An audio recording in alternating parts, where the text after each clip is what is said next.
Hey, we did it. We're back. Hi. Let me know if you can hear me and not what the volume levels are like. And wow, this light is too much. Hang on. I'm all washed out. And I'm only used to being washed up. Hey, starting with jokes. Hey, Travis, how you doing? Hey, Scarlett. Transpadvania Films. We got a question to get to. Now it's too dark. You can never get this right. Also, my door is a little more ajar than I would like it to be. There we go. I gotta listen for a delivery, so I can't completely close it. I can hear you on YouTube. Excellent. Well, if you can hear me on YouTube, you can hear me everywhere because it's the same stream going out to both places. So, hello. Shout out to Pinecone, FYI. Let's start out right. Joe, hello. Nice to see you. We'll talk about the Big Apple momentarily. I wanted to give it a shout out to Pinecone. Pinecone has been doing some work. Pinecone's been going through the archives of all the build streams and adding a note about what we covered in that stream. So every time they do that, I'm gonna pin it to the top because that's really useful. Thank you very much. That's a big help. Oh, yes, the Big Apple really is big. It's hugeous and lovely, and we had a great time. And if you are on the Discord or have seen the Mastodon, you know that we did a special thing, or have read the blog, or, you know, anything other than just here. You've probably known that I did take one of my Kermits to New York, and we did a pilgrimage to Central Park. Jim Henson has a bench dedicated. Oh, we got a new sub. It's Landroid. Hello. Nice to see you. Thank you very much. That's a good way to start the first stream back after 2 weeks, is to get a fresh new sub. Thank you. So yeah, we went to Central Park. There was a bench in Central Park in a section called the Literary Walk of the mall. And yeah, Joe saw the pic, right? I posted it on Instagram. Apparently, according to the chap who was right next to the bench, who was a vendor who sells like paintings and stuff of New York, I'm a $6.99 now. Well, it's less said about that, the better. But thank you, everybody. The bench, so all the benches that have plaques on them in Central Park are part of a program that the Central Park Conservatory runs to, you know, raise funds to keep up the upkeep of Central Park, and they're not cheap. They're like $10,000. Indie Ski, hello, good morning. It is still morning for me, technically, for another hour yet. And so apparently Jimmy Dean, the famous, you know, A. Sager, B. 50 television star, and C. sausage magnate, Jim Henson was one of the early performers. Ralph the dog got started on Jimmy Dean's show, and Jimmy Dean was the person who paid for the plaque to dedicate to Jim Henson. So we did a pilgrimage that a lot of other puppet people have done before us, and I brought my Kermit to Jim Henson's bench, and we got pictures there, and it was lovely, and it was, you know. And I also didn't mention it on the Discord because it was kind of a last minute, should we do this or not? And it was funny because, Zep, how you doing? Nice to see you.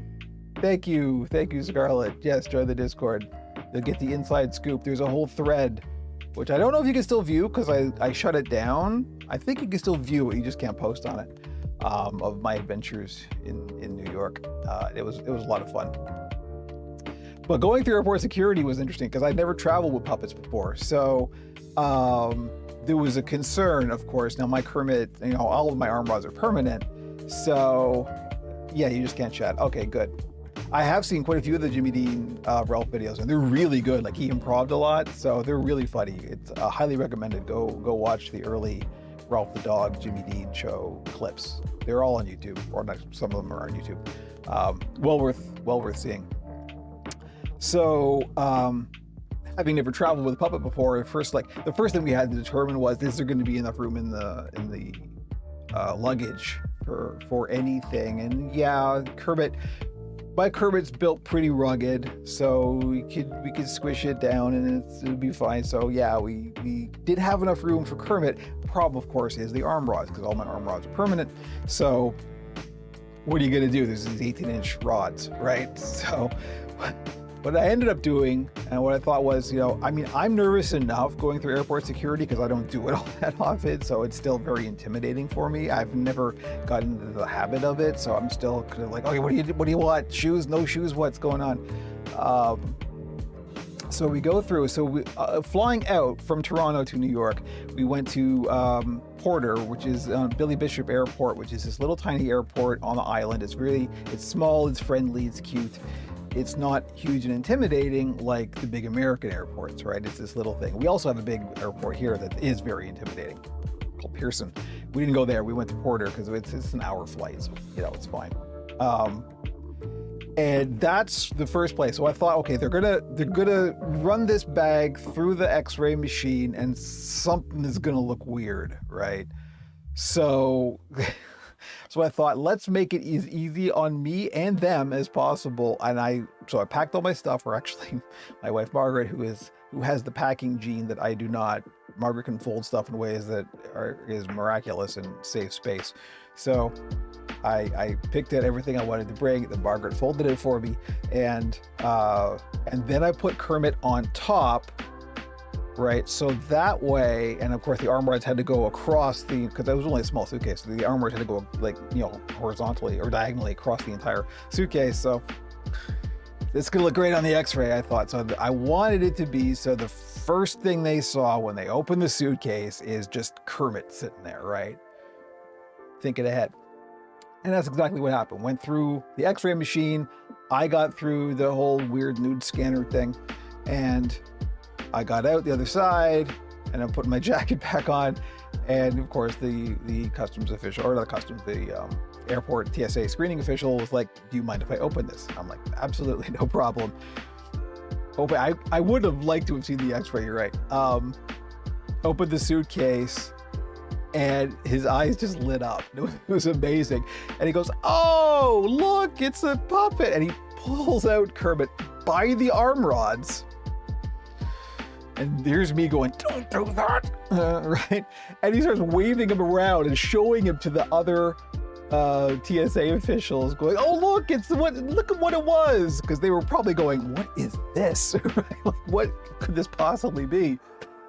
And so and we explained, "Oh yeah, I make puppets. We're going to New York, Jim Henson's Bench, etc." It's okay. My puppets are pretty rugged enough that it can withstand a little bit of, all puppets should be able to withstand a little bit of action. So I was like, and I considered this Kermit like something may happen, luggage may get lost, who knows what's going to happen. This Kermit is basically disposable. If I have to repair it or make another one, that's fine. Yeah, don't grab Kermit by the arm rod. But, whatever. I'm not going to argue with the guy at airport security.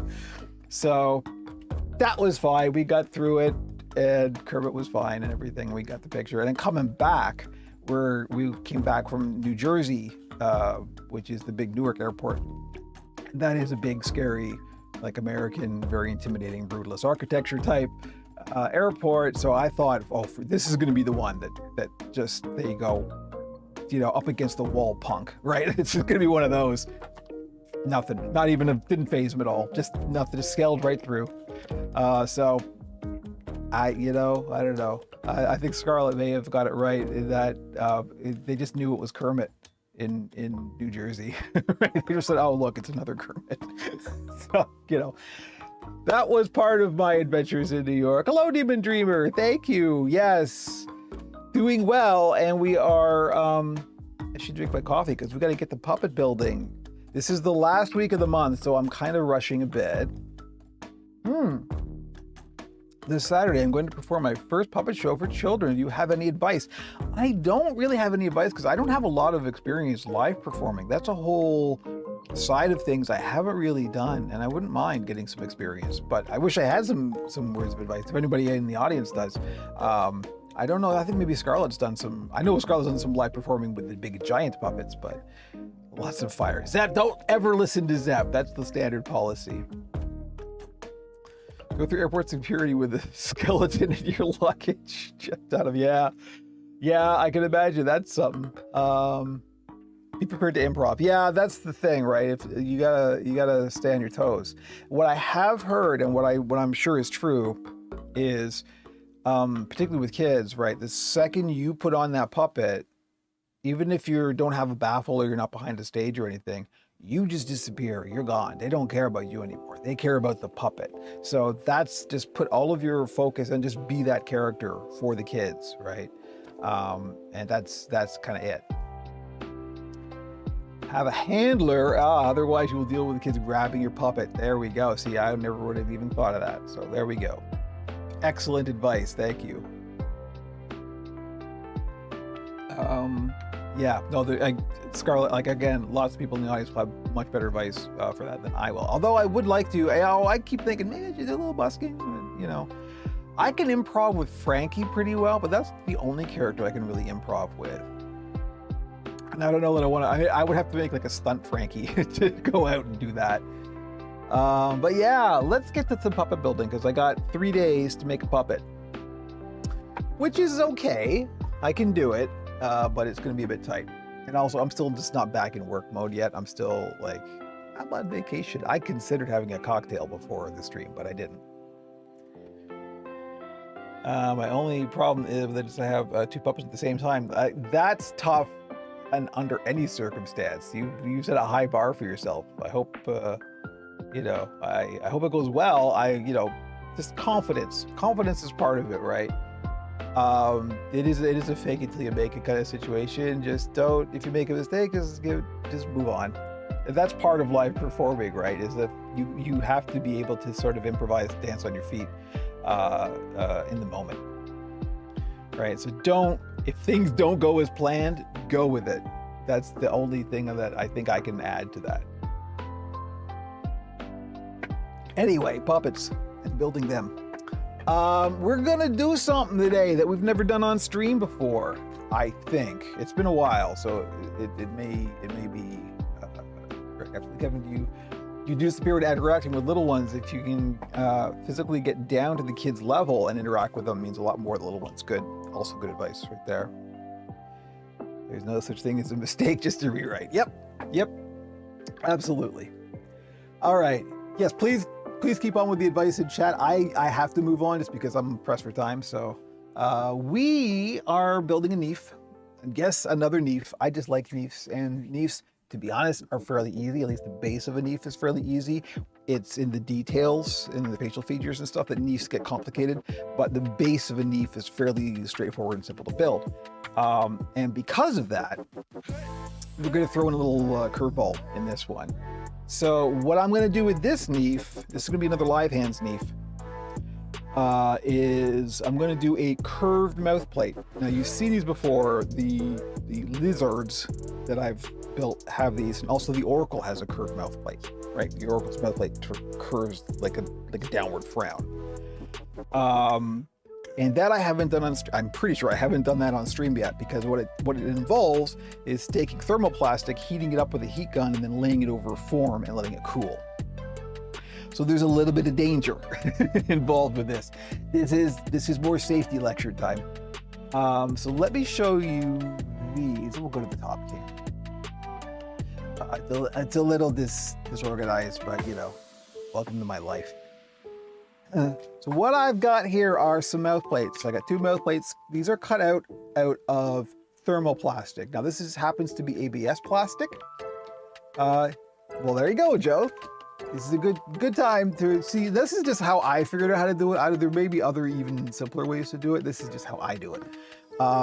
So this is like 1/8 or 1/16 inch, I think probably 1/8 inch actually, thermoplastic. So this is just 8 sheets of ABS plastic. I think I got these on Amazon, I'm not sure, but they just come in sheets like this.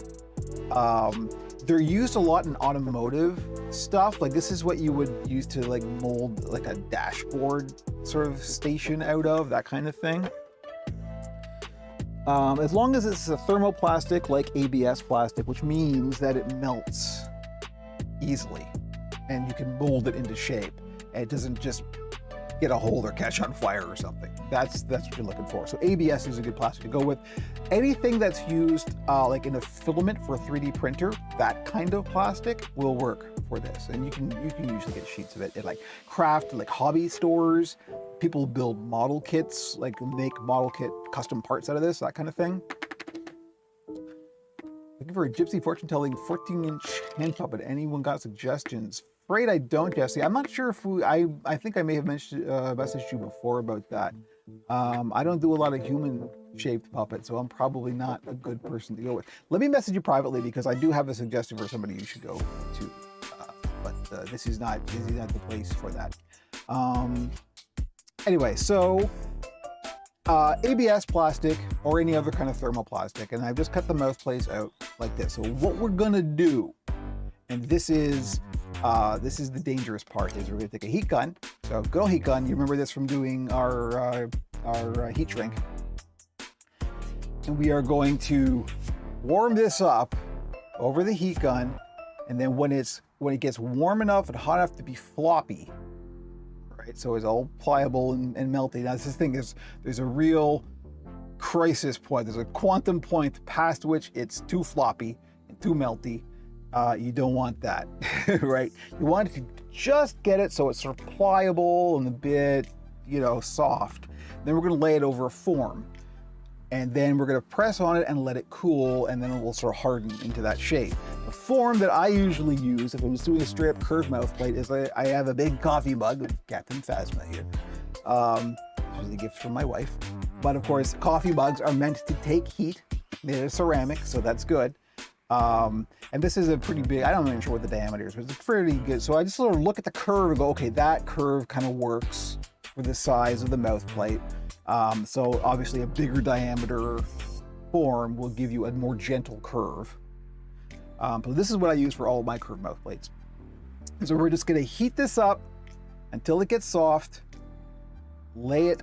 And this is the tricky part, is making sure it gets even, right? So we want to make sure that the vertical, like, or sort of the diagonal here, is straight up and down, right? So when we mold this across, it's going to be even, right? We don't want it to be all kind of weird, twisty.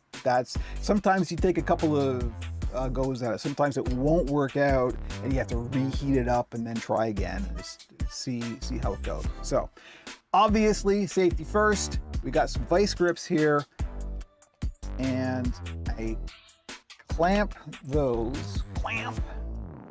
Here's your Futurama reference. So I clamp just at the middle point. Boom, like that. So we don't get our hand anywhere near the hot air. Right, that's important. I wonder if the close-up cam might be better for this. Let's see if I can pull this out. Maybe. Can't see it at all. Okay, that'll be good. That'll be good for when we actually. I'm gonna have to try to do a camera switch. This better work. Yeah, don't touch the hot stuff. That is, the old advice from World of Warcraft: don't stand in the fire. It applies to this. Don't touch the hot stuff. So what we're gonna do is we're gonna start up the heat gun on the hot setting. Well, there's two settings, there's low and high. We're gonna put it on high. We're gonna toast the marshmallow until it gets floppy, and then we're gonna lay it over the form. Now, when you lay it over the form, I'm just looking at the monitor here to make sure it'll be okay. When you lay it over the form, you're gonna wanna press down and hold. That's why I've got an oven mitt, and it's even puppet themed. Look, we got Grogu from The Mandalorian. Think of everything. I'm getting all New York because I just come back from New York. Frankie is extra Frankie. So what we're gonna do is we're gonna heat this up, get a floppy, put it on the form, press down with the oven mitt, and hope. Hope that it goes well. I'm also going to make sure that the window is open, and I'm going to close the door because I have found occasionally this can throw up some fumes that my fire or my smoke alarm does not like. So we're going to make sure that the the fumes don't go anywhere. I have not found this to make like smoke or anything you really have to worry about, so I'm not gonna wear a mask.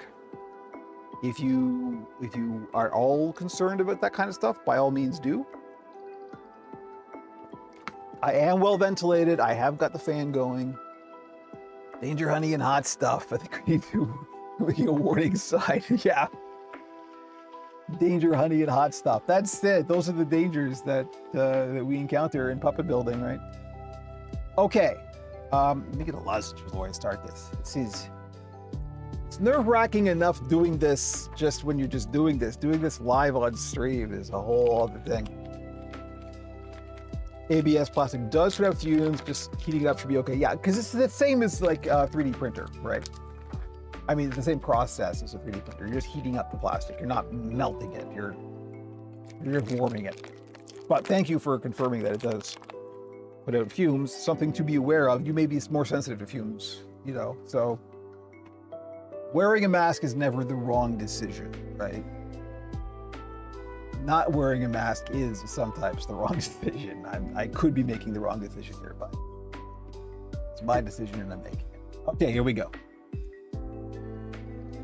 You probably can't hear that, but it is going. I'm gonna let it heat up for a second. If you're using fire to melt it, that's a different story altogether, yeah. So the trick here is to do it slowly and gently.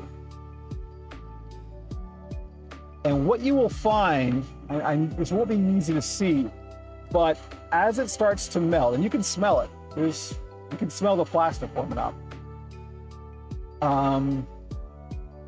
The air current will start kind of making it flutter like a flag. That's the point you're going to want to get at. You want to get it heated up, keep it moving. All right, you want to get it heated up evenly across the entire surface. You don't want hot spots. Uh-oh. This just shut down and I don't know why. There we go.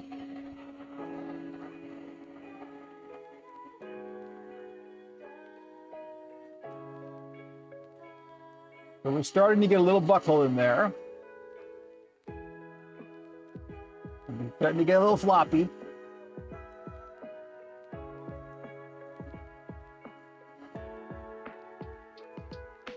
To keep it up high enough away from the source, you don't want it to touch the nozzle.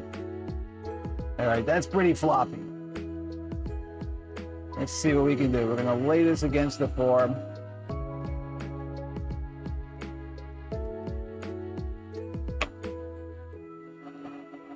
Press it down. Let's see if we can go to the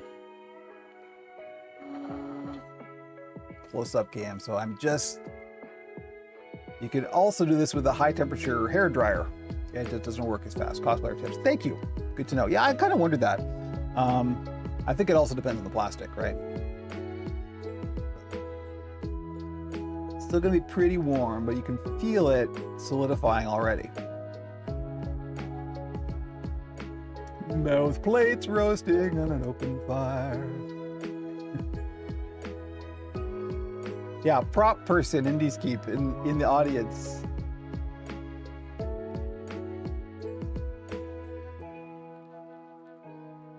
So let's see. It's still pretty warm. ABS melts better than PVC, same concept, yeah.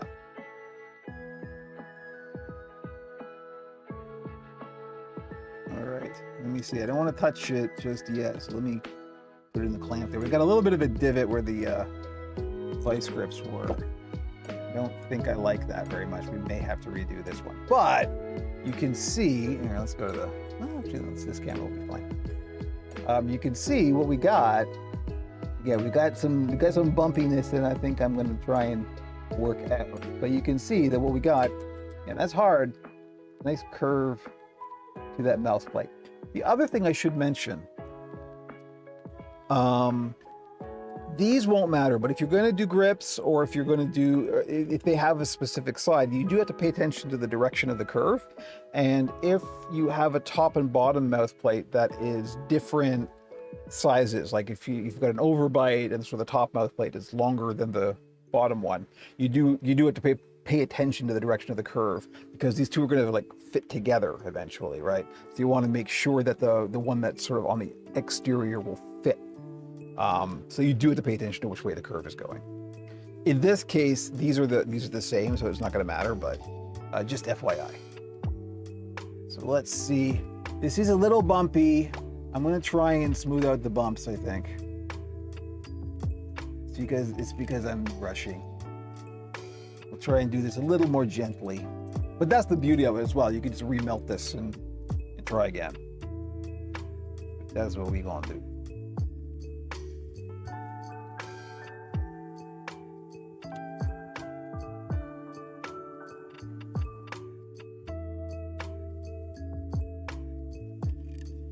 This may have got tool slop. Yes, Dennis, we're making yet another neef. Weeby neefing. I think this time I'm not going to heat it up all the way. I'm just going to warm it up a little bit here, get it a little soft so we can kind of shake it.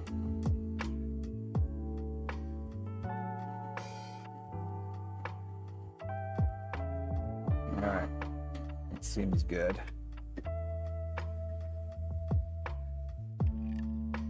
The problem is letting go of it with the vice grips. Trying to get those bumps out. We'll see.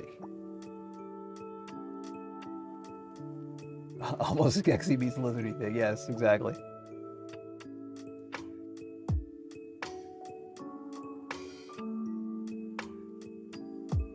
Right, let's see. Didn't quite get. Oh, there we go. I'm starting to work it out. I don't mind a couple of little. You probably won't see them in the finished thing anyway. But before it completely solidifies when it's cool enough to handle, you can start kind of molding it by hand. And there we go. Nice curved mouth plate. And this is exactly the way I did the Oracle's mouth. So now all we have to do is that, but again. And then after we're done this, I have cut out the foam pieces for the skull, so we're going to put the skull together. And we'll take it from there.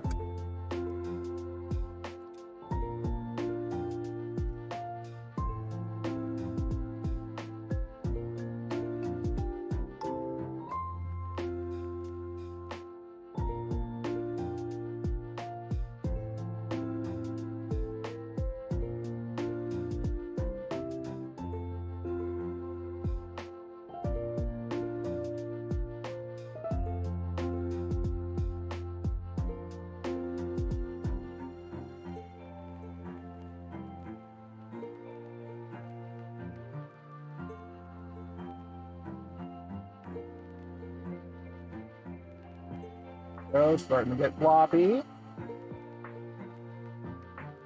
Get some nice flop in there.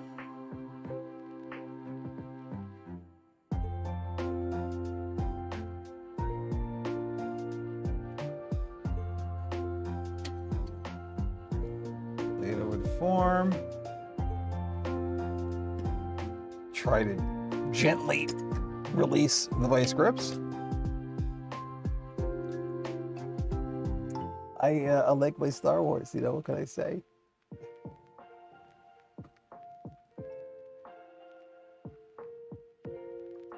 If you want to go on a very fun Star Wars journey, our very own Scarlett is experiencing Star Wars of various flavors for the first time, and there is a whole dedicated channel on the Discord. You can join them on their journey. You discover both the good and bad of Star Wars. All right, this one is much better. I like this one quite well. What I did was I sort of focused on not heating up the back as much, so we didn't get that divot. The Discord, you say? I do. So before this completely solidifies, I'm gonna try and manually add a little bit more bend in that. Thank you, Scarlett. There's the Discord link. And so because these are the same size and the same curve, if one has a slight bit more curve, it will sit underneath the top one a little bit nicer. Oh, I agree, Escape. Phasma was the best. If you read the Delilah S. Dawson book about Phasma, it's really good. It's Phasma got robbed. You have a Discord. What could be next? Some kind of podcast, perhaps? We are, in fact, recording the next episode of Pixels and Puppets this Friday, so join us. Pixelsandpuppets.com. All right, here we go. Yeah, no, Phasma's super cool. Also a baddie, so, you know, easy to be cool when you're a baddie. So here we go. These aren't bad, actually. You see how these fit together. So here we go. And that's it. That's all it is. So again, you can put these in this way, it'll be a frown. You can put these in this way, it'll be a smile. It's up to you. So that's kind of it. I'm gonna leave this one with a couple of little bumps in it. I could try and smooth this out. I know it's hard to see on this camera. There's a little bit of a divot here, but maybe I'll put that on top and we can put a tooth there or something, right? It'll become part of the character of the build. So what I'm gonna do now is straighten this up a little bit. Yeah, well, everybody said like Phasma was the Boba Fett of the third trilogy, right? Like just the super cool one that you wanted to see more of, but you didn't get as much as you wanted. But that just makes her, you know. I guarantee you Phasma survived. Let me put it that way. Phasma is definitely didn't die. Spoilers, I guess. I don't know. Who knows? So let me just tidy this up a little bit.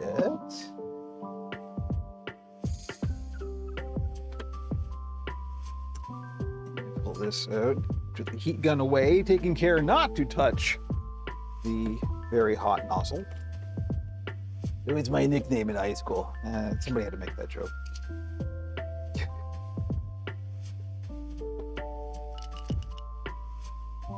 If you don't see a body, they're still alive. Exactly. See, Scarlett knows how Star Wars works. Okay, so now we just gotta put this together. So yes, the Danger Honey will be coming out. So a couple of things here. Yeah, we're gonna put the bumpy one on the top. So one thing to pay attention to, now this is specific to my Neath build, but what I do with the Neaths is I actually put the skull together inside out. And as you can see, it's in two pieces. It is Danger Honey time. But because I put it together inside out and then flip it so we get a nice curled lip, it means I have to install the mouth plates upside down. And sometimes I get it wrong. So I really have to pay attention here. So what I have to do is go against my instincts. The reason that I build the skull in two pieces like this, so we can, this actually goes together like this. The reason I do it in two pieces with the bottom jaw and the top is because it makes it easier to flip. It makes it easier to turn it. And so because of that, I have to go against my instincts. I always try and keep, see, I have some of the pen marks and tracing. I try to keep those on the inside because if I'm going to cover this with fleece, sometimes the fleece can be a little sheer and you don't want to see the pen marks. So I always try and make sure that when I put these together, I put them together with the pen marks on the inside. I have to resist that temptation. I have to do it the wrong way, for the bottom jaw at least. Actually for both of them. And then I have to glue the mouth plates in the opposite way from the way I want it to end up. So I'm gonna have to glue the mouth plates in like this with the curve going up in the smile. So when I turn it, it'll be down. Because I want this to be a downward curve like the oracles. Excuse me, I have to blow my nose again because I always do.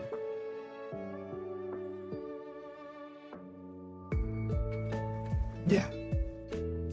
Yeah, you're not dead until the contract is renegotiated, right? There's that story that apparently that's why they ended up with Han Solo and Carbonite, is because Harrison Ford wanted an out if he decided not to do the next film. So they could have just like not brought Han back. I don't know if that's true or not, but it smells true. Okay, so what I'm gonna do is glue the skull, the top jaw and the bottom jaw of the skull together, glue the mouth plates in, turn them, and then join the two halves. That's the order of operations. And I hope it goes well. What time we have? 11:38. I'm gonna take a coffee break. We're just whizzing through this. This is much faster. I got back into the swing of it much faster than I thought I would. Because Kermit's got one of my bow ties. If you were wondering, as Scarlett was earlier. It's nice to see you all. Thank you all for joining me again after the vacation, which was lovely and relaxing. Went to the Jazz Museum in Harlem. That was a beautiful walk through Harlem. Got a whole bunch of pictures of the lovely old brownstones. I like doing architecture. If I had moved to New York, let me tell you, my life would be different.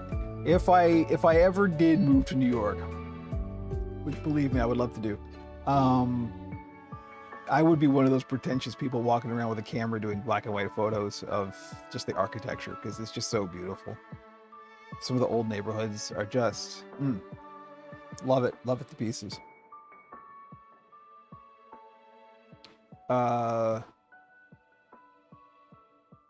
If Sir Alec get it, you come back because you need the money. Yeah.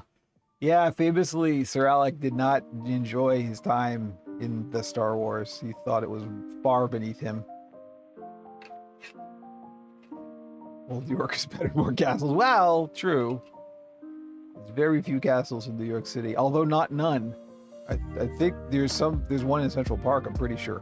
That's the thing that people don't, I think, appreciate about Central Park. They hear the word Central Park, but until you go there, like, calling it a park is kind of a disservice because it's gigantic. Like, you do not understand how big Central Park is. You could not walk the length of it easily in a day, at least I couldn't. Although we did try. It's massive. Like, it takes it's central forest. It isn't just a park. It's like so big. You hit it, yeah, the movie would be a complete flop. Yeah, well, surprise, Sir Alec, or Sir Alec's glowing blue ghost right now. Forest ghost. Joke's on you, I guess. Yeah, love Central Park. Love it to pieces. I could spend the whole trip just walking around Central Park. There's so much in it. Yeah, I went to Harlem. So Harlem was like the thing we wanted to do this time. We had lunch at Sylvia's, which is the famous soul food restaurant. And it was delicious, of course. Lots of great restaurants. Just love it. I just love being in New York. We didn't even have an agenda. Like, we specifically went going, we know we want to do the Jazz Museum in Harlem. We went to the Met one day just because we're museum people. We like going to museums. So it's going to be Dalek in Central Park. Did not see any Daleks, though. We stuck to the non-Dalek part of Central Park, which is the south. The Daleks are in the north. I don't know. I got a buddy from high school who lives in New York who also builds puppets. So I know of a couple of people in New York who build puppets. One of them is Brooklyn Puppet Conspiracy. The other one is Furry Puppet Studios.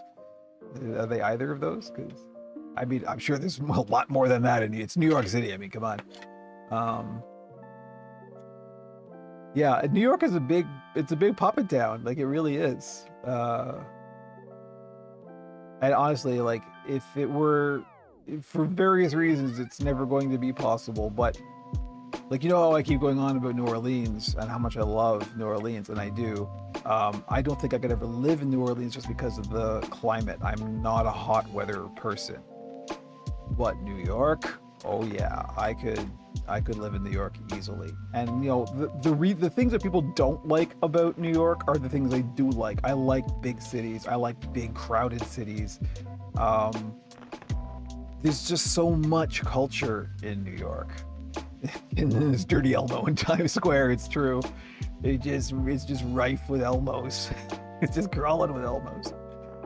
Yeah, no, I avoid Times Square. I mean, you got to go through it once, but you know, we did actually walk through Times Square once. But every time you're there, you got to say hi to Dirty Elmo. You know.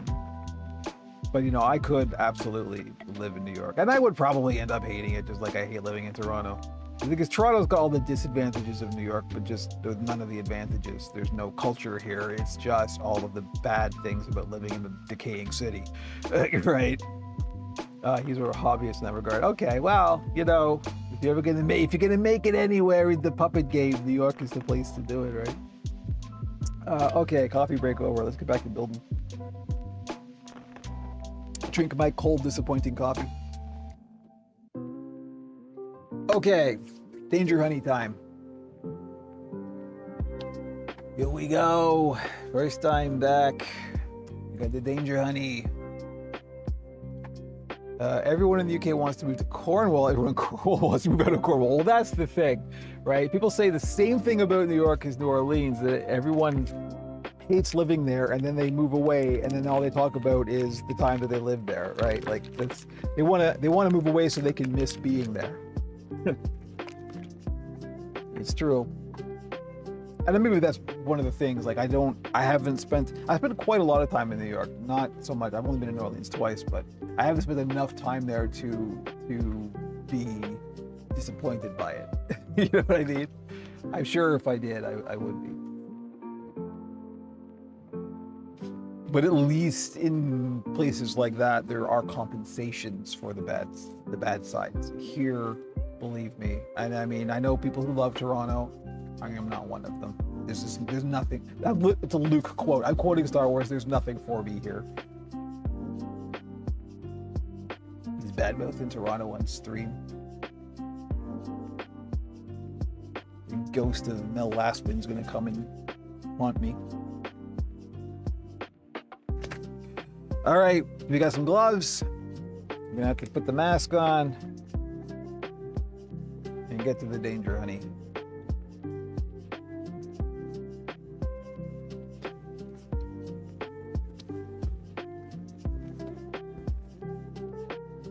The Toronto Tourist Board will be in touch, yeah. They're too busy shutting down museums. All right.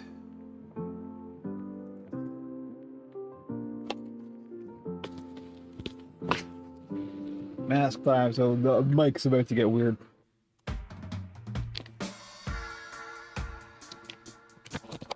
We still have the fan going. Let me know if you can understand me.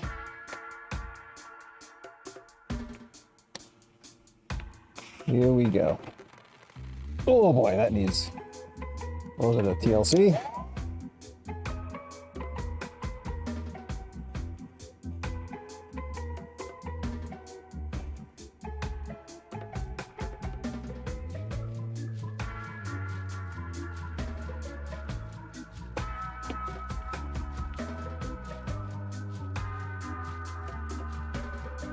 We can hear you all day though.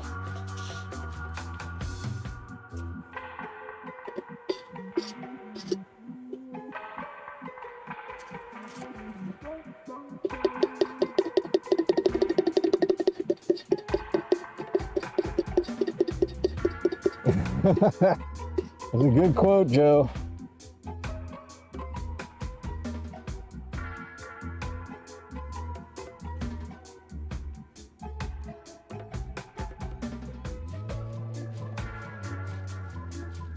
And Danger Honey time.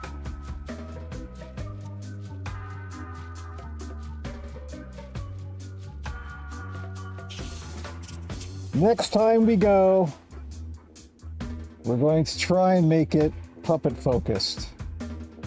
We're going to see if we can get some folks together. Going to bring Frankie and or the Oracle. We're going to go to the Museum of the Moving Image. We're going to do a puppet thing. Maybe next year. We will see.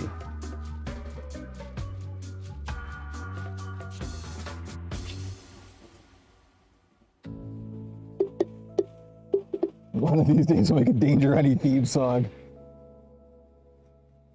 Frankie will sing it. Danger Honey! Oh, it's so dangerous. It's a James Bond thing, you see.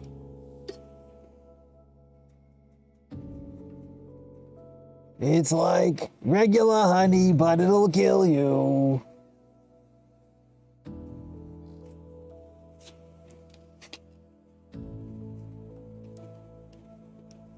I'm gonna sit in the UK wishing I had the money to fly there. Oh, you know, we'll work it out one day, don't worry.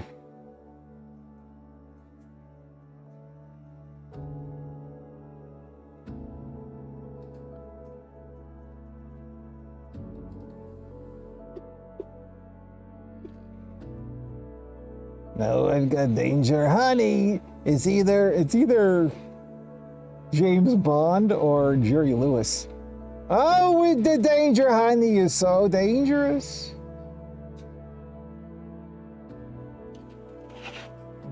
Hoyven Maven. All right.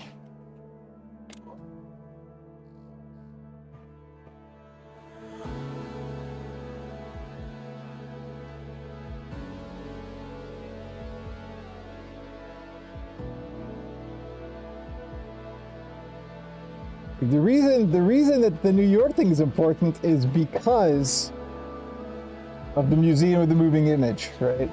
If I had had the great Puppet Awakening in the UK, that's where we'd be going. But it did. That's not how it happened.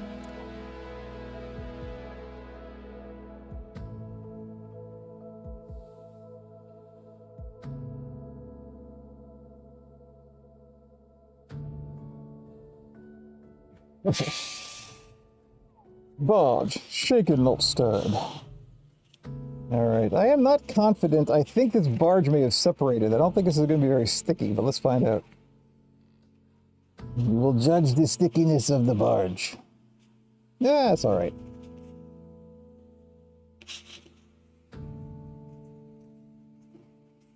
It's been sitting there doing nothing for 2 weeks, so sometimes it can separate. You need to mix it.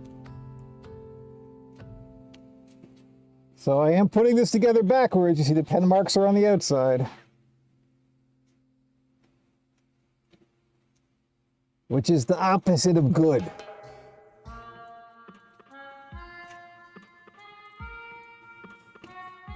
Oops. There's a Jim Henson Studio branch in the UK, I believe. Oh, I'm sure there is.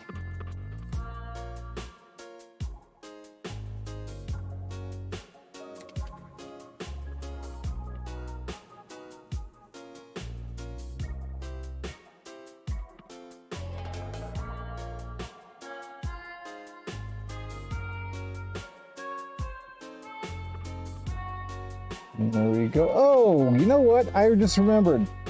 We had a question we were supposed to answer, and I totally got distracted. If you're out there, General Grunt / Transfathalania Films, give me a sec. I'll answer your question, and hopefully you're still around.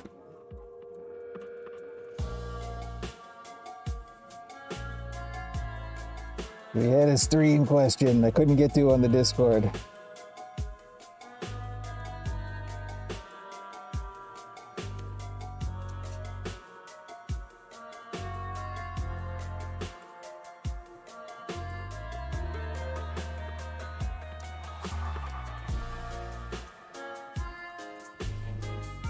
All right, and if you're not still around, we'll timestamp it and we'll send you a link.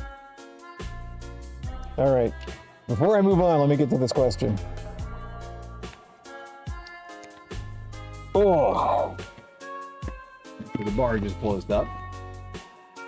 So yes, on our Discord hangout, which we do occasionally before the stream, on the Discord. I hope you remember what it was, because again, yes, I do remember what it was. 52 minutes in, thank you. General Grunt asked about, they're building a puppet that is, I think, a Boo from Super Mario. And so a large part of it is a big sphere. And they're having trouble, don't see them, but yeah, okay, well, we'll send this link to them. So part of the problem is their sphere isn't perfectly spherical. They have made their own pattern, apparently, and they have done it in the standard way you make a foam sphere, which is just these petal shapes. There was a Swazzle video about that I keep posting. I'll dig it up again. But they have kind of made that, but they've joined the petals together, which is a very standard thing to do. But the problem is they put it together and it's not perfectly symmetrical. It's got weird wobbles and dents and things. So they were asking if there's anything they can do to make it more spherical. And so there's a couple things. One, this is the thing I did talk about on the stream, is when you're cutting the foam, you need to make sure that your blade is perfectly at 90-degree angle, so that your cuts are as straight as you can make them. Tricky to do, but if you get it even slightly off, that's going to affect the overall shape and the symmetry of your shape. So the closer you can get to a 90-degree cut, the better, and the more even your shape will be. The other thing that you can do, and this is what I did when I made Comfy, who is probably the biggest puppet I ever made. Comfy's body is a 12-inch sphere. Terrible at being straight. Well, you know, aren't we all? I think I may still have the pattern here. Let me see, because I did my own pattern for Comfy's body as well. And it was literally just a 12-inch sphere. And I did it the traditional petals way. Here we go. A 32-inch sphere, sorry. So and I don't mind showing this because this is just a standard spherical thing. This is my petal shape for making a 32-inch sphere. So you mirror this, so it is like a leaf. And you make 8 of these and you glue these together. So a couple of things that I did, you'll notice I put registration marks. So when you glue these together, you're lining them up perfectly. And of course, making straight edge cuts is important. And the other thing you can do is at the hole for both the neck and the base, the arm, where the arm goes in, I put boning. I put some fabric covered corset boning in there, so that will form a circle and that will help kind of push it out and even out the shape. And they ended up pretty symmetrical. I also did the same thing with both of my Kermits. Although it's not a sphere, it's basically a squashed sphere. And I put boning at the neck and the base as well. And the boning will help a lot with sort of evening it out. But you have to make sure that you get the diameter of the boning right. So you may have to dial that in, and you'll just trim off a couple of millimeters here and there and just get it so it's not pushing it out and also not squeezing it in, that it's just sitting at the right level. So you may have to tinker with that and play with it a little bit, but the boning will help a lot. So that's it, make your cuts even. And also, if it's a bigger sphere, make it out of 1 inch rather than 1/2 inch foam, and that will also help sort of solidify it, and it will not add that much weight. Because that's, of course, the other thing, is you're making a big thing, you want to keep it as light as possible. So I usually make my bodies for a bigger puppet out of 1 inch rather than 1/2 inch foam. So that's it. Those are my tips for getting an even shape. That being said, I am not the best at doing even shapes, but I don't worry about that, as we've talked about before, because I like a little bit of lumpiness and a little bit of unevenness. So looks like a really long mouth plate. Yeah, it could be, you know? Be a big like crocodile or something. Yeah, but yeah, this is you make this mirrored, so it's like this and this, and you make 8 of these and you just glue them together, and that's a 32-inch sphere. It's like the size of a beach ball. It's huge. I think I did that at 1/2 inch actually, which I probably shouldn't have done. I should have done it at 1 inch, but I don't think I had any 1 inch at the time. So there we go. That's that. I hope will answer the question, and we'll send a link, a timestamped link to you when I can get myself together. I'm sorry I totally slipped my mind, but you know, we're streaming. Things are going to happen. This is why live theater makes me nervous. All right, back to work. There we go. See, we interrupted just for you, General Grant. Oh, glasses. I remember now. So I hope that helps. Let me know how it turns out. And of course, the other thing you can do is just not worry about it. Like, you know, you're a little lumpy, be a little lumpy. Embrace your lumpiness.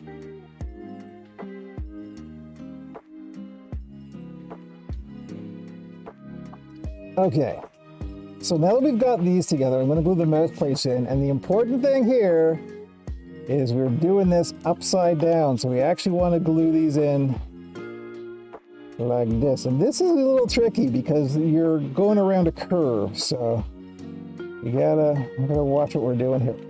The other thing is I'm not putting grips in these right away. I find that with a curved mouth plate, you usually don't need grips.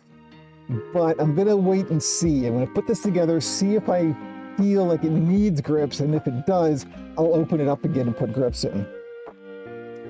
I didn't want to put grips in by default just in case they weren't needed. So yes, let's get going. Remember that we're doing this as a smile. Oh, we want this one on the top.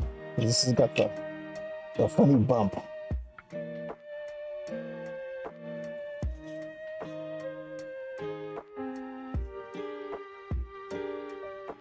Yeah, okay. You know, I don't think this is joined far enough. I want to join this a little bit more. I think we got a little too much space here. Let me just check. Yeah, okay. I want to make more of a nose here, so we're just going to close this up a little bit further.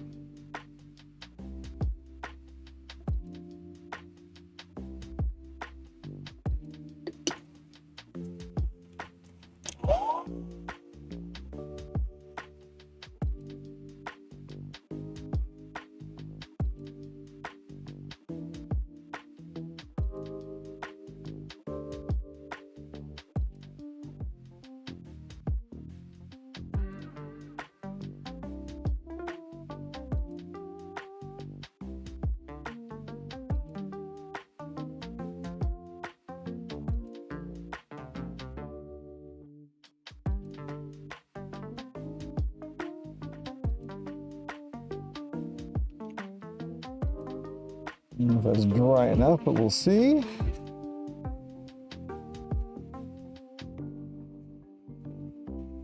Nope, not dry enough. I put too much glue in there. I'm out of practice. You know what? We'll do the bottom one and let that air dry, but get you out of the way.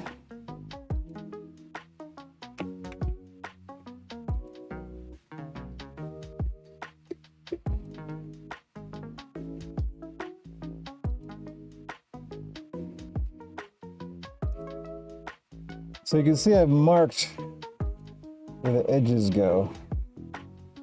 The mouth plates leave a bit of a gap at the back. That's intentional to help the jaw stay loose. So don't worry about going all the way to the back, but it's completely intentional, just like everything I do, right?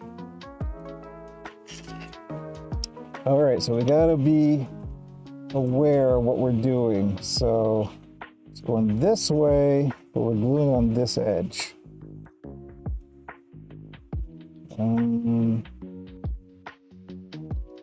Yeah, no, we're good. We're good. Sometimes I get this wrong, and if I get it wrong at this stage, it's kind of a problem. Gotta make sure we're gluing onto the right edge.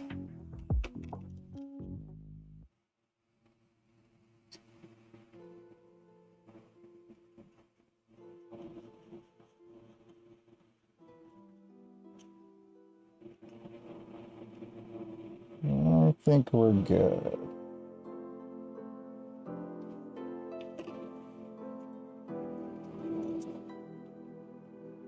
So this one, I'm gonna go that way, right?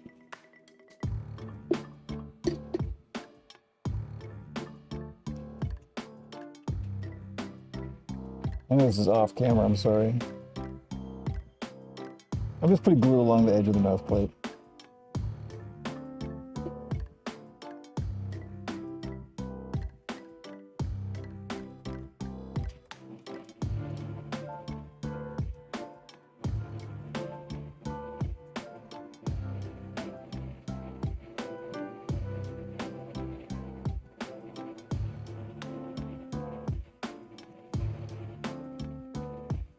I also want to make sure I've got glue on the very edge here,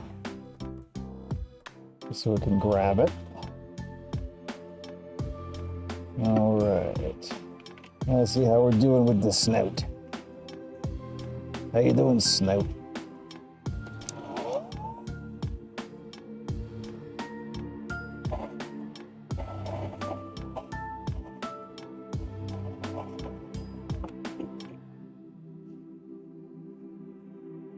You gonna cooperate? More or less. It'll do. All right. Put some glue along here. Not too much. It's the one mistake everybody makes, and even I make it every now and then, is putting too much glue on. I am doing a lip. Ah, speaking of too much glue. Too much glue. Yeah, that's why I'm building this inside out. You can build it right way out and then sort of manually fold the lip over, but I find that very tricky and I can never get it even. But do it this way, you build it inside out and then you turn it just like you would turn fabric. It becomes much more even. The problem is it's also very stressful on the material, so you got to be careful, and that's why I build this in two pieces, so we can flip it a little bit with a less destructive force. Okay, so this is where we got the bottom jaw is this one, and remember we want the curve on the finished product to go down, so we got to glue it in inside out, going up. It's not intuitive. You have to think about it.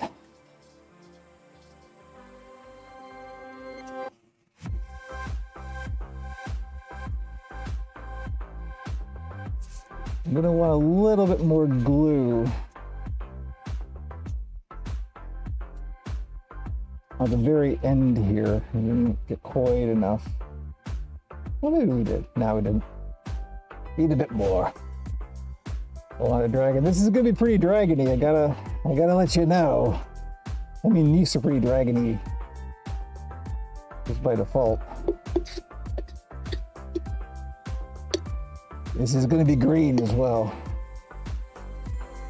All right, that's gonna need to dry for a while. We want to get this in there nice and solid. So this is going to have some stresses put on it, so we'll just let that air dry for a bit.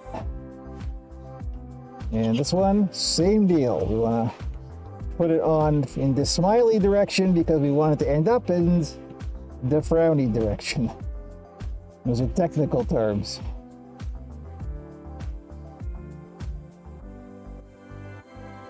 There we go.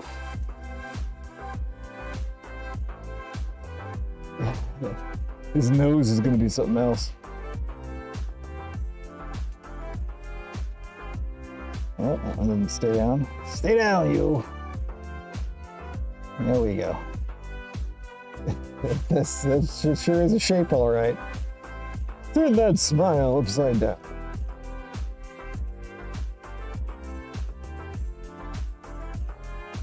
All right, now it's gonna look a little weird. Don't worry. It's all part of the plan.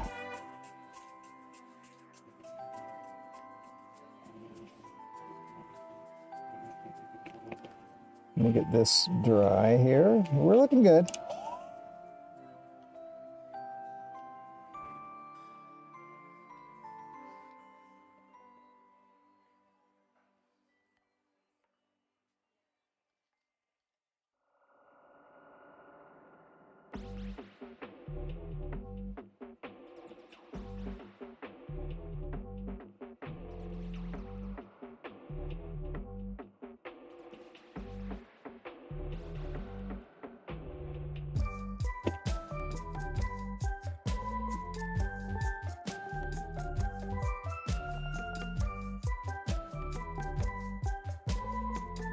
All right, looking good.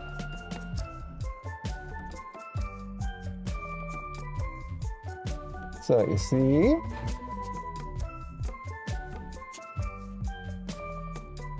if you ever introduce a villain to the Oracle, the Neep is perfect, you know? You're not wrong. So you see how these fit together, right? If you wanted to do a smile for a mouth plate, there you go, right there. Gus is the villain, you're not wrong. So what we're gonna do now is we're gonna turn these, and we're gonna say a little prayer, because this is a bit stressful on the materials, and you can tear things, and you may have to do a repair, but that's okay. Here we go. All right. Whoa, this doesn't feel good. This feels wrong. Ooh, this may not work. Oh, hang on. All right, we're good, we're good. Everything's all right. Stop panicking. See, you can pull away from the edges, and then you gotta kind of lay it back in and get in there, but that's okay. It's all part of the plan. But look at that. Look at that. There we go. Give us danger, honey, for we have sinned. We're about to sin some more. We pre-sin. Look, it's important that you plan ahead. That's all I'm saying. All right, there we go. See, look at that. Not bad. Trust the process. Okay. You know what? I shouldn't have done up the back seam. This would be way easier if I hadn't done up the back seam. In fact, you can cut that open. Let's just see what happens. Let's just go for it. Again, not confident this is gonna work. Now, you know what? I'm gonna play it smart. I'm gonna open up that back seam again.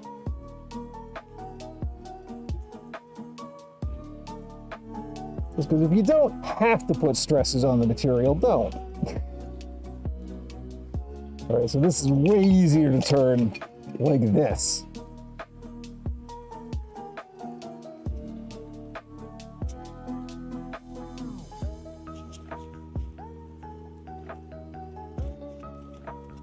When I say way easier, I mean slightly easier.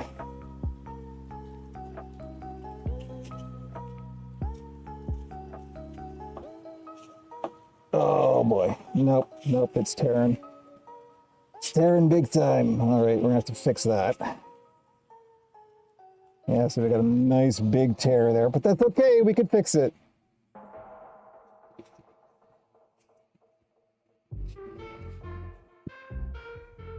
And the way we fix it is pretty much the way you think, is put glue on it and glue it back together.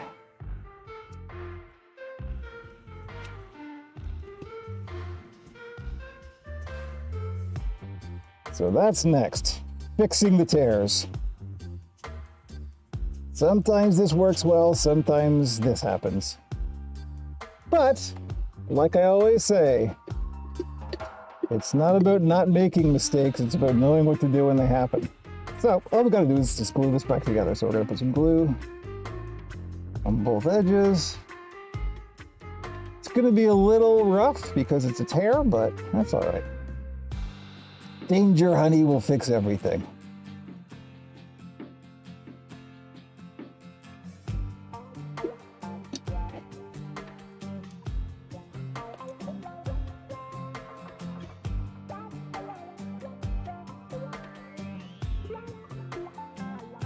Actually, because this is a tear and because this is a stress point, I want to let this air dry. So we're going to take another little break while that air dries.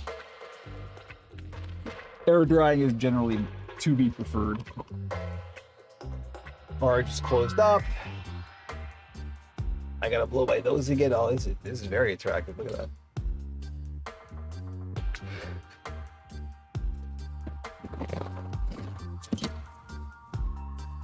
This time I'll remember to mute the mic.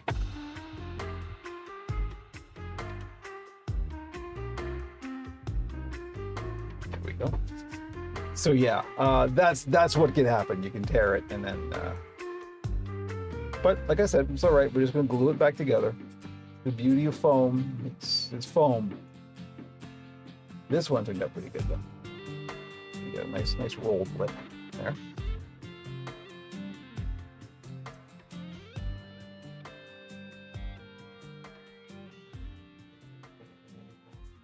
But I really like these curved mouth plates. And you see, the problem is, and you can kind of see it here, in fact, while we've got it open, is it forces your thumb into kind of a weird position. This is what performing the Oracle is like. It doesn't feel good. It's like, it's this weird, like, slightly crampy thing. But it looks so good on the puppet that it's worth a little pain. Yes, Danger Honey surgery. That's what we're doing here now. 12:13. All right, this may be a slightly short stream, but you know, it's okay. We've covered a good thing here. We've covered, like, you know, this will make Pinecone's job of making the notes easy because we've covered one thing. But it's an important thing. It's something I think people want to see. I should put my mask back on.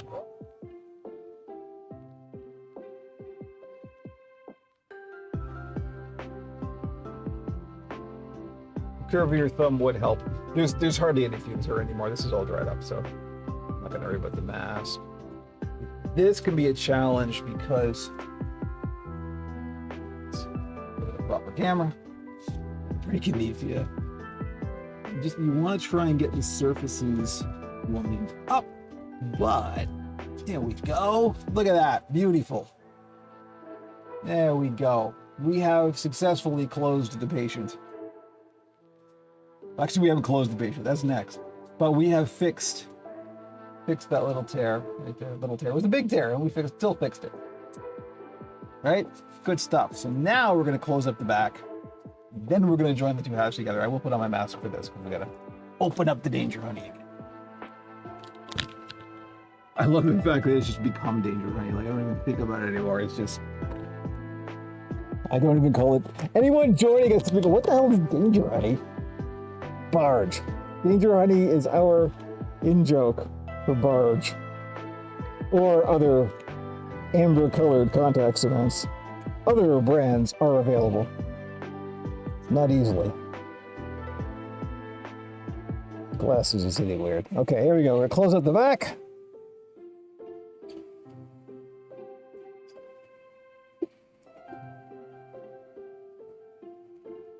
Can you give me advice on sewing for needle size?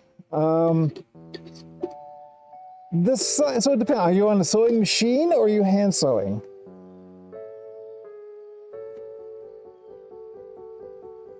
On a sewing machine, it's more about the machine. You want a strong needle on a machine.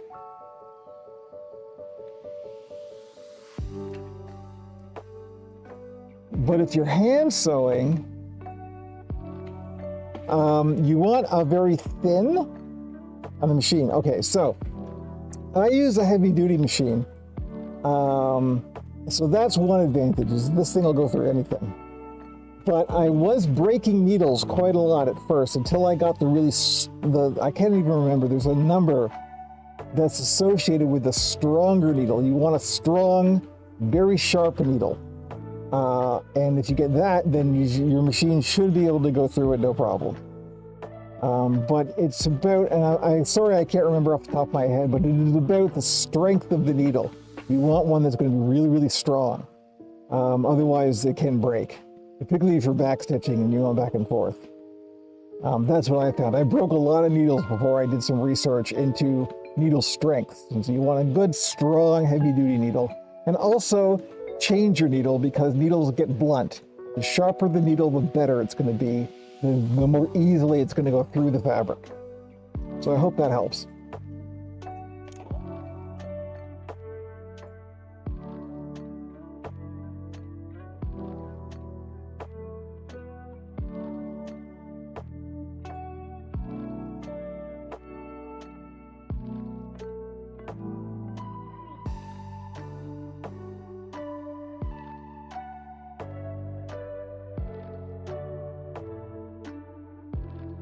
See, what I found when I got my heavy duty machine and I just used the default needles that it came with, I just assumed that was going to be fine, and it wasn't. The machine was pushing the needle harder than the needle could take. So it wasn't the machine. The machine was too powerful for the needle. You got to get a needle that matches the power of your machine, if that makes sense. And that will vary depending on your machine.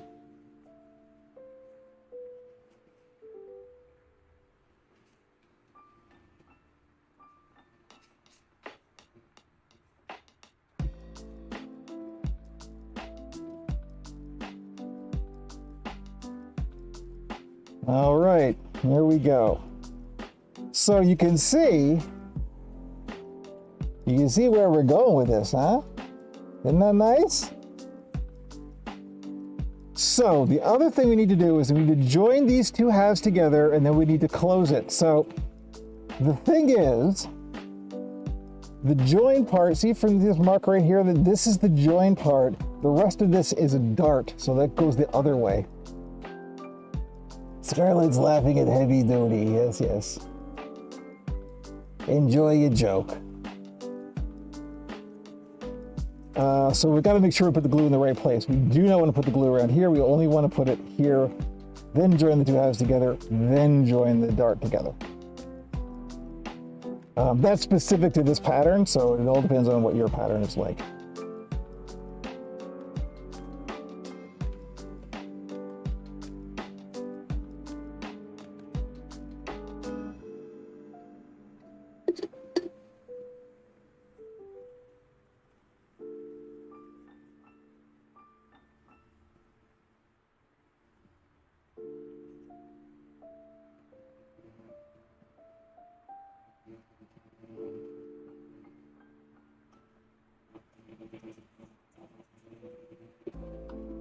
This is kind of weird to join together because it goes around a curve. It's a little bendy, so just take it slow. And remember, you can always pull it apart and put it back together. That's the nice thing about contact cement. You have working time, you have options.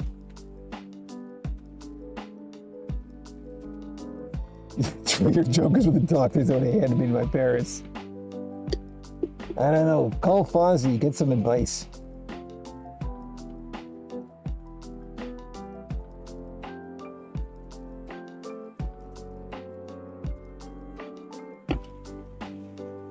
All right, see if we can dry this all at once.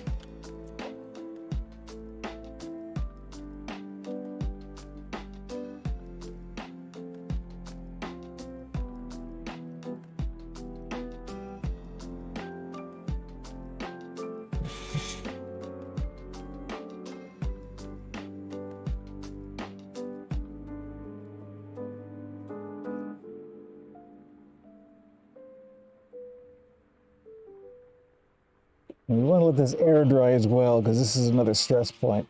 But I should point out, if you want to see, there's the repair that we made. And you see, that's all it is. If you get a tear, you can just glue it back together. It's exactly what you think it is. Join the two split sides together.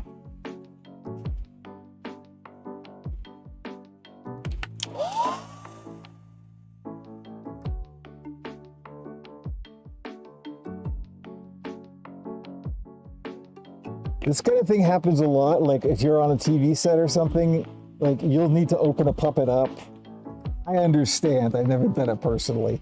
I've heard stories that, you know, if you need to do a repair on set, you'll need to open the puppet up, cut a hole in it, fix whatever it is, then glue it back together. So a lot of you Muppet friends look like this on the inside, is what I'm saying. Puppeteer can't find the camera. I know. Well, it's not only backwards, it's up here. Like it's the opposite in two directions, because this image is flipped. So top and bottom is flipped left and right, but not top and bottom. It's weird. It's weird. There are no instincts for this. Yes, this is going to be the next Neef. Floral from under a rock. You are correct. This will be a Neef. Speaking of which, let's glue the Neef's head together.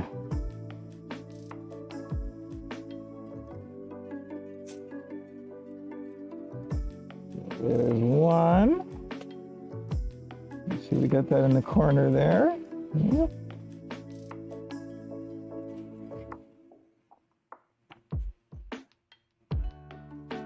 And ooh, there we go. Thank you, Scarlett. There is the link tree. All of the things are in the link tree. All right, so now all we have is this dart in the back, and that just gets joined up just like a regular dart. And yes, there is a gap in the back of the mouth. That's intentional. This is ABS plastic.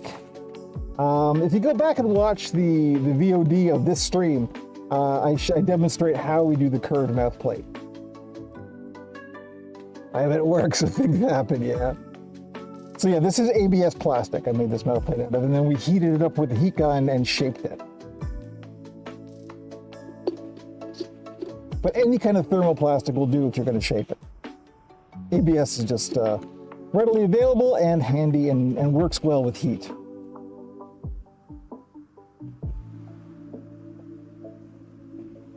So we're just going to close the dart, and then our head will be done.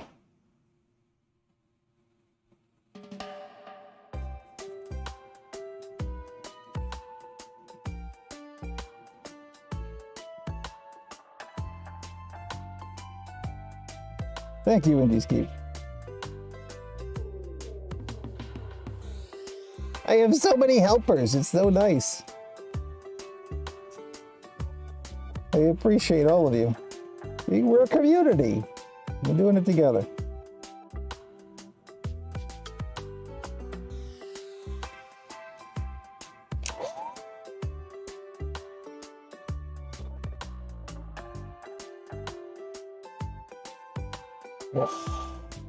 Indies Keep is an expert prop maker, so listen to what they say when it comes to plastics and shaping things and pretty much everything.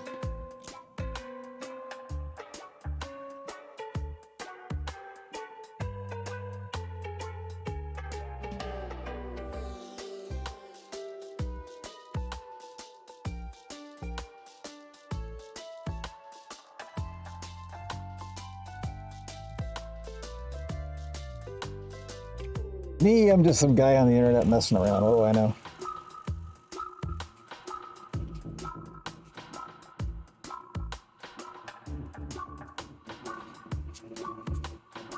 There we go. Nice and even. Dart is closed, and I'm gonna go in here and I'm gonna carve away some of the foam from inside the neck. But now, and that one looks a little rough. Don't worry about that. When the fleece goes on this, it'll look fine. All this roughness around the edges here, the fleece will deal with all that. That feels pretty good. I gotta say, I don't think this is gonna need a grip at all. I might put a grip on the top. It's a little bit of room in the top more than I'd like it to. The bottom does not need a grip at all. Hey, how you doing? Yeah, all villains look rough, you're true. Look at that, not bad. That's a good curve on that mouth plate. All right, we got it. Let's close up the danger honey. I'm gonna keep calling it Danger Honey until somebody new comes in and goes, "What's Danger Honey?" Speaking of thermoplastic, the Stormtrooper armors were made for PVC. It was heated and vacuum formed after several uses it would break. Wow.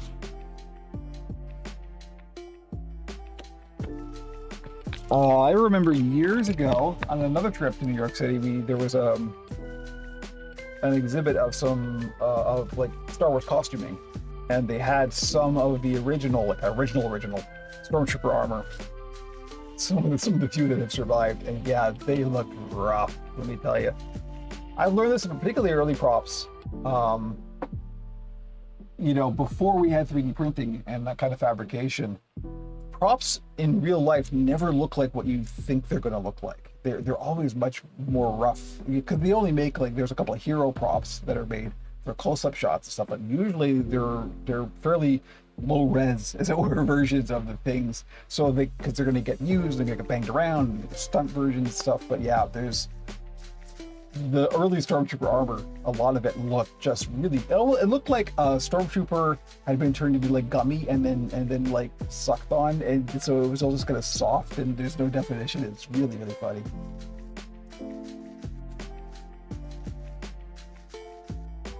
All of my IMAX are basically the same versions as Adam Cringers. So I would love to see some more IMAX tutorials. I'm thinking in that direction, but I'm not ready to show anything quite yet. So there we go. That's pretty. That feels really good. Yeah, I think I'm gonna put a grip in the top, but not the bottom. It's pretty good. I know. The other thing I could do is put a skull. I could actually put like some other layer of foam or some padding in there or something. Yeah, that might be a better choice actually, when I think about it. It's nice because you can kind of get a grip on the front of the plate because your hand is curved, right? This feels so much better than the Oracle, let me tell you, because there's more room.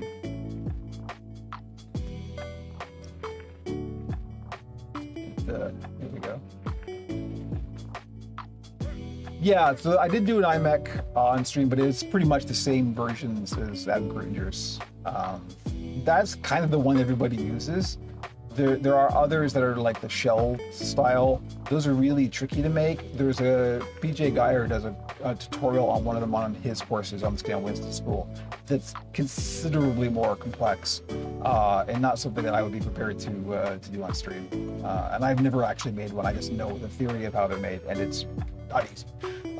And they're particularly tricky to mount in a skull because you need supports and you need like a structure inside. That's why everybody does the Adam K style with the wire across it, because they're fairly easy to build and fairly easy to mount. So.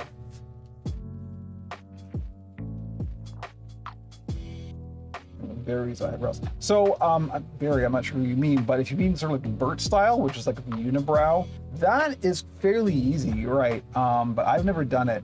It's basically just like two U-shaped wires that are like joined with a pivot in the middle, all right? And then there's like a little loop inside.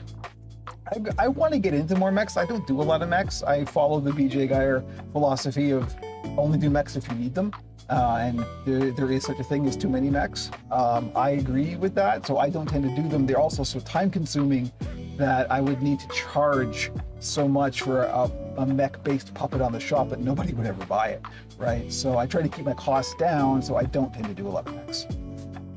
The easier the better, exactly. And that's the other thing. It's like the more complex a mech, the more there is to fix, and it will break. That's the thing you always have to remember. Mechs will always break, and you always have to fix them. So if you make them simple, they're simpler to fix. So yeah, I'm pretty happy with that. That's all right. It's a good profile. Yes, it's good. Yeah, I think I am. I'm not going to put a grip. I am going to put a skull in there. Which I'm just gonna put like a layer of foam so you can sort of sandwich your hand in there.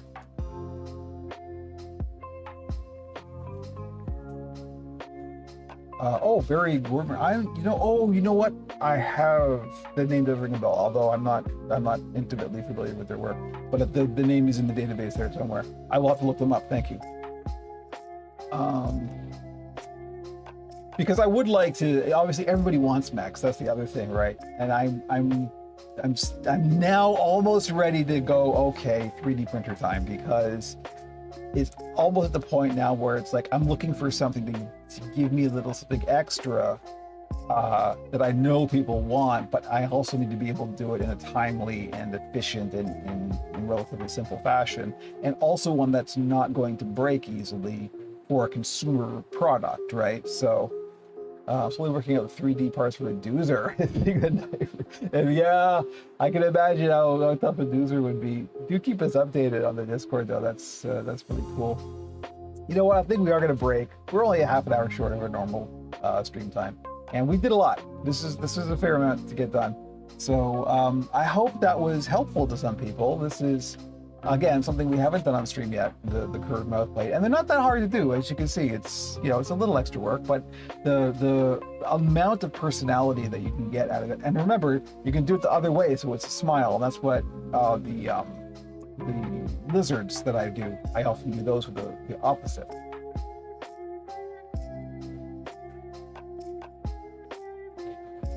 Minimal moving parts, yeah. I agree with adding a bit more to the skull. It's like a bit lower than the last Neve. No, this is exactly the same as the last Neve. It's just the way things come out, and like once the hair is on it, it fills it out and stuff. But yeah, I am going to put a little bit of skull in there, I think, just to help with the grips situation. The bottom is fine. The bottom is perfectly fine. It's the top that's got a little bit of room. I can rattle around my fingers in there, and that might need a little bit of. Also, I have small hands, so chances are whoever buys this will end up it being just fine, but a little bit of padding in there will help. Just a little bit of a brain. I need a brain. One brain. Yeah, I like it. All right. Anyway, I need lunch. So I'm gonna go have lunch and stuff. Thank you everybody for joining me on the triumphant return from New York build stream. We will be picking this up as always next week. We are recording the next episode of Pixels and Puppets this Friday, so it should be out on Saturday. Join the Discord. All of the links are there. Thank you, Scarlett, for being the gopher. Thank you, Pinecone, for being the note taker. Thank you, Indiesky, for being the consultant. Thank you, everybody, for your questions and always, all of the good things. I'm hungry. So, thank you, everybody. Catch you next time.